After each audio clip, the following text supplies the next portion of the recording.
भाई हिसार लोकसभा सीट जीतने के बाद उत्साहित कांग्रेस को अब हिसार विधानसभा सीट जीतने के लिए काफी मशक्कत करनी पड़ेगी।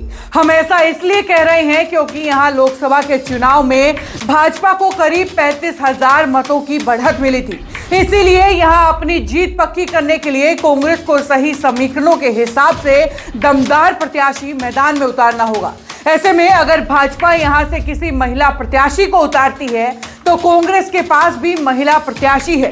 भाजपा अग्रवाल समाज की महिला प्रत्याशी को उतारेगी तो कांग्रेस भी उसके सामने अग्रवाल समाज से ही मजबूत प्रत्याशी को उतार सकती है। दरअसल हम बात कर रहे हैं रेखा एरन की, जिन्हें राजनीतिक तौर पर सक्रिय महिला व पार्षद रहने की वजह से पूरे शहर की समस्याओं की जानकारी तो है ही, साथ ही उनको हल कराने का तरीका भी बखूबी पता है। वैसे भी हाल ही में कांग्रेस हाईकमान ये साफ कर चुका है कि आगामी विधानसभा चुनाव में युवाओं व महिलाओं की भागीदारी पर खासा जोर दिया जाएगा। ऐसे में रेखा एरन कांग्रेस के लिए एक अच्छा एवं मजबूत विकल्प साबित होंगी। वह भाजपा प्रत्याशी को सीधे सीधे टक्कर देंगी। जानकारी के लिए बता दें कि नगर परिषद के चेयरमैन रह चुके उनके पति हनुमान एरन भी शहर में अच्छी पकड़ रखते हैं।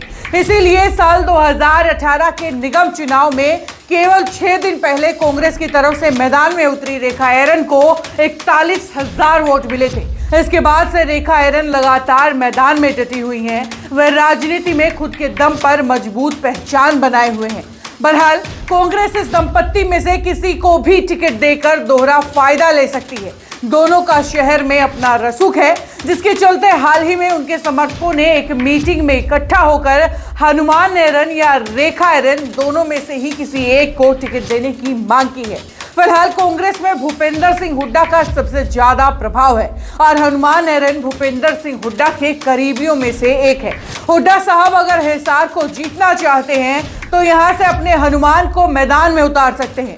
इतना ही नहीं बल्कि सामने वाले दल की रणनीति को समझकर रेखा या हनुमान एरन में से किसी एक का चुनाव कर सकते हैं। इस दंपत्ति का कहना है कि उन पर एक के साथ एक फ्री की स्कीम लागू होती है।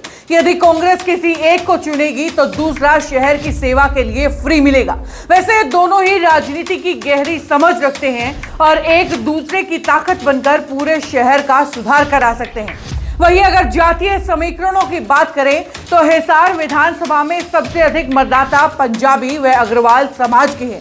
अग्रवाल समाज के लोगों ने इस सीट पर सबसे अधिक चुनाव जीते हैं। ऐसे में कांग्रेस भी अग्रवाल समाज के ही किसी व्यक्ति पर अपना दांव खेलना चाहेगी।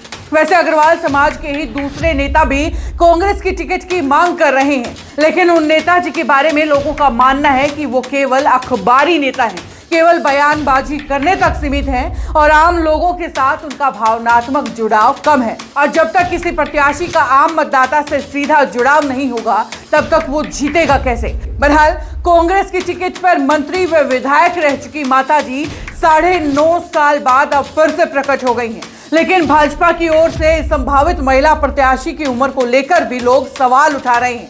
उनका कहना है कि अगर माताजी को टिकट मिल भी गई तो वो जनता की शिकायतें सुनने के लिए कितनी बार आएंगी।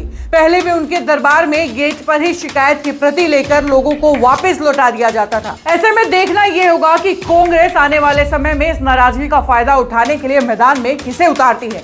वैसे इस बारे में आपकी राय क्या है, कमेंट बॉक्स में लिख करके बताइए और वीडियो को ज्यादा से ज्यादा शेयर कर दीजिए। नमस्कार।